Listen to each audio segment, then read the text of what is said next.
Welcome to Sinister Heroes. I'm your host, Danny Iniquitous. Thank you for tuning in. If you're new to the channel, this is a channel about Dungeons and Dragons where we try and take a darker tone with everything we do here. So, this week, we're taking a step away from the lore as we had a whole bunch of Unearthed Arcana come out for D&D 2024, and I wanted to check out one of my favorite classes, the Warlock's new subclasses, or reinvented subclass. So we're excited to talk about the new Hexblade.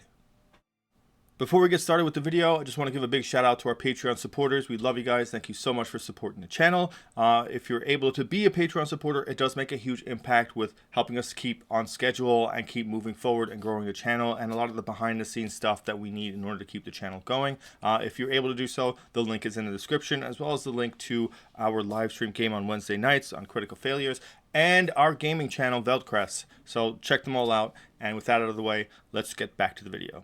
All right, they did it. They changed the Hexblade, and I'm actually really excited about this for a number of reasons. First and foremost, they with the base Warlock and Pact of the Blade, you no longer need Hexblade in order to be able to use Charisma as your attack and damage rolls for your regular melee attacks or whatever your packed weapon might be. So that eliminated a lot of people from having a multi-class specifically into Hexblade, which is great because Hexblade is cool, but it does lose its flavor when you join a game, and if you're not the first Hexblade to apply, you're not being a Hexblade, or you join a game and then you have every bard, paladin, and warlock as a Hexblade. It really takes away and makes the Hexblade kind of really just not a cool, unique subclass as just the one that's mandatory for anyone that uses charisma. Even sorcerers famously are paired with Hexblades ever since they came out, and it's been a thorn in a lot of people's sides because, yeah, it is strong, but it really kind of just makes the Hexblade boring and a constant and almost a necessity in every single game you play. It's like, all right, we're all going to pick these unique classes and subclasses, try new stuff, and there's a Hexblade somewhere, which always kind of broke my heart. I hate it when the things that I love are so overplayed and overused, and you see it constantly because it doesn't feel cool anymore. It just seems like the jalopy of subclasses. Though it's strong, and that's not its fault that it's strong. I'm glad it is strong because you don't want a weak subclass, but seeing it all the time was kind of heartbreaking. That rant out of the way, they changed a lot of stuff, which is cool. They definitely changed a lot of the spells that you get, which is awesome. I like having a couple of different options for spells, especially for the Warlock, because it makes it very unique, and grabbing those spells makes it fit the theme really well. All right, so let's get into it. Level 3, Hexblade Manifest. Your patron grants you the power to summon cursed echoes of its blade to hinder your foes. You gain the following benefits. Hexblade's Curse. You can cast Hex without expending a spell slot, a number of times equal to your Charisma modifier. And you regain all expended uses when you finish a long rest. When you cast Hex, a spectral weapon resembling your patron orbits the cursed target. I don't know how exactly that feels. Even as I read it now, you can tell that I paused. Because if you have a sword and your patron is Lord Soth. Lord Soth uses a mace and a sword, but he has a very distinctive helmet and appearance. Does your sword look like the helmet? I think that needs a little bit of kind of understanding or a little bit of workaround, or maybe it's supposed to resemble the patron's blade, because that's kind of what it's meant when it says summon, when you patron grants you the power to summon cursed echoes of its blade. But I digress.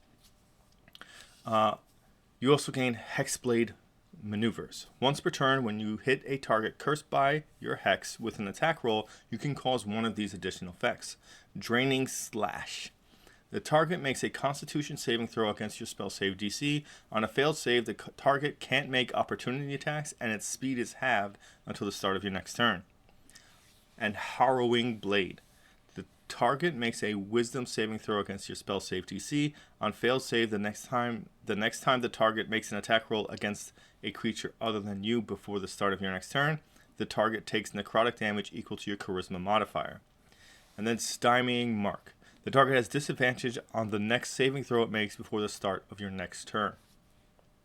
So this is really cool for a number of reasons. A, it's not restricted to the type of weapon. So you can use like a reach weapon and still get draining slash, and maybe have enough movement to get out of the way and completely kind of kite them, which is a cool idea.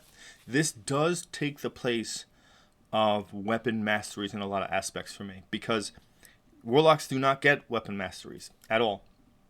So this does give you a way to do unique things with your Hexblade that would resemble or feel like a mastery. And they're so distinct and different that it does give you a really great feel for it. At level 6, you gain Lifestealer. Your patron's might allows you to drain vitality from those you curse, granting the following benefits. Hungering Hex. Whenever the target cursed by your Hex drops to 0 hit points, you regain hit points equal to 1d8 plus your charisma modifier. Inevitable Blade. Once per turn, if you make an attack roll against the target cursed by your Hex and miss, you can deal necrotic damage to that creature equal to your charisma modifier. These are great because they work in tandem with your Hexblade's manifests, with the maneuvers that you gain. So as you're using these are not, you don't have to choose, unlike the previous maneuvers. These always hit, apparently, which is great, because now you're getting damage when you miss, damage when the enemy can attack something that's not you. You can heal when it drops to 0 hit points. You can make them make a wisdom save, and then make a constitution save, and then the target can't make opportunity attacks, and its speed is halved. Like, there's a bunch of great things that attacking causes you to be menacing. It causes a lot of things to really force you to be a dominant force due to how you wield your weapon and what your weapon means to you. At level 10, Armor of Hexes. When you take damage from the cursed target of your Hex, you can take a reaction and reduce the damage taken by an amount equal to 2d8 plus your charisma modifier. You can use this feature a number of times equal to your charisma modifier and regain all expended uses when you finish a long rest. This, again, is great, because even at level 10, you can max out at like 21 if you rolled 8s and reduce the damage by that. But it's a constant reduction of damage, which is great because you no longer gain medium armor and shields. So now, as a warlock, you got to be really, really creative with what you're doing with your weapon and your abilities and your defensives, because you being in combat makes you an easy target, because your AC really isn't going to be that high unless you have a bunch of other things incorporated into it. And to multi-class out of it, to do that, it requires a lot of strategic building. But this still does make a great option for you to reduce the damage you take and still retain the aspects of being a warlock, which is what I like. At level 14, you gain Masterful Hex. Your patron's accursed might flows even more strongly through you, granting you the following benefits. Accursed Critical. Any attack roll you make against the target cursed by your hexes scores a critical hit on a roll of 19 or 20 on a d20. And Infectious Hex. When you use one of your Hexblade maneuvers, you can target one additional creature within 30 feet of the cursed target. The additional target takes 1d6 necrotic damage. And Resilient Hex. Taking damage can't break your concentration on Hex. Masterful Hex being a 14th level ability that gives you that increased critical range and that you can't break concentration by taking damage. And giving you additional 1d6 on an enemy within range of your 30 feet of your main attack does give you this cool, awesome opportunity to really be the best of the level 1 Hexblade from the previous iteration in 5e, because it does give you that increased critical hit range, which is a very big thing for everyone that multi-classes into Hexblade previously. It does give you additional damage, so you do a little bit of cleave damage, which is great because that'll be once per turn anyway. So you'll always be able to just drop a little bit of extra damage around the map. And not breaking Hex and concentration is big because clearly Hex is massively important to you. But when you culminate all of these abilities and what they do, it's a very cool warlock, where previously the Hexblade was a very tanky warlock because you got medium armor and a shield. So with a +2 to dex, you could have 18 AC pretty easily, almost right at the beginning of Jump Street. Now you're not as tanky. So you do have to be really creative and still maintain being a warlock because you only have access to light armor. But because of the way it's built around Hex, it does give you this opportunity to no longer be so worried about using all of your spell slots for just the Hex spell, and it gives you the opportunity to use these other really awesome spells in the Warlock spell list to make the most out of your circumstances. It gives you Wrathful Smite, Arcane Vigor, Steel Wind Strike. Like, all of these are great spells, and on top of the normally good Warlock spell list, you have a notion that you're not just constantly casting Hex, that you're constantly using your spells in more tactful ways. Like, you can use a little bit of utility, you can use some defensive. Like, Mirror Image would be great for this because you can use it preemptively and then get into combat and then go and use these abilities, and then that lack of armor isn't as detrimental. Plus, thematically, it looks cool. You wield this cursed blade of your patron, and then you split into 4 versions of yourself, and then you go after somebody. Like, that's really cool thematically. I love how it took a lot of the great things from the original Hexblade and kept some of it while augmenting it completely and making your weapon feel important. Because the previous Hexblade, you just had a weapon and you can use charisma to attack with, and that was it. You didn't do anything special. All you did was just swing it. This, your blade matters.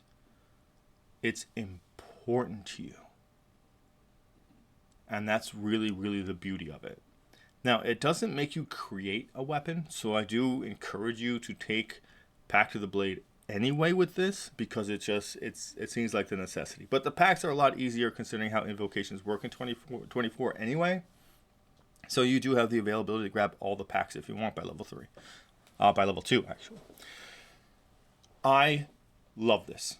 I really, really do love it. It feels risk and reward. It feels thematic. It feels scary. It feels imposing. It feels like if you're wielding like a mace or something, or a great axe, or a great sword, or a lance, whatever it is, when you swing that, you're not just a martial character taking a swing. You're a cursed entity wielding a cursed blade, and that is what the Hexblade always kind of felt like to me. And you feel this great undeath nature to it, because everything is debilitating, everything is slowing you down, everything is making it harder for you. And being around and consistently enduring this isn't so much as a DPS race, but it's an endurance race against this. And that's what it kind of feels like to play against, like, the undead. You know, you're fighting hordes and hordes of zombies. They don't end. It's not so much how hard you can hit, it's how long can you hit for. And I think the Hexblade really does a great theory and practice in this version of the Unearthed Arcana, and brings it out to the full front. I'm pretty sure everyone's going to hate it and call it a nerf, but I think it's really, really cool, exciting, and a beautiful take on an overpowered class that makes it a little bit more, not as overpowering, but as realistic and cool as it could be. With all that said and done, we're going to bring this video to a close. It was great to be able to do one of these videos again where I just talk about subclasses and their cool aspects. I'm probably going to do it more because there's a bunch of Unearthed Arcana that came out, and I'm really excited about a lot of it. So, big thank you to our Patreon supporters. Again, what you do is absolutely amazing, and we love you guys for it. Please, if you can, join our Patreon team. The link is in the description, and the link to our live stream game at Critical Failures and our gaming channel, Veldcrest. And thank you for giving a spooky kid a chance.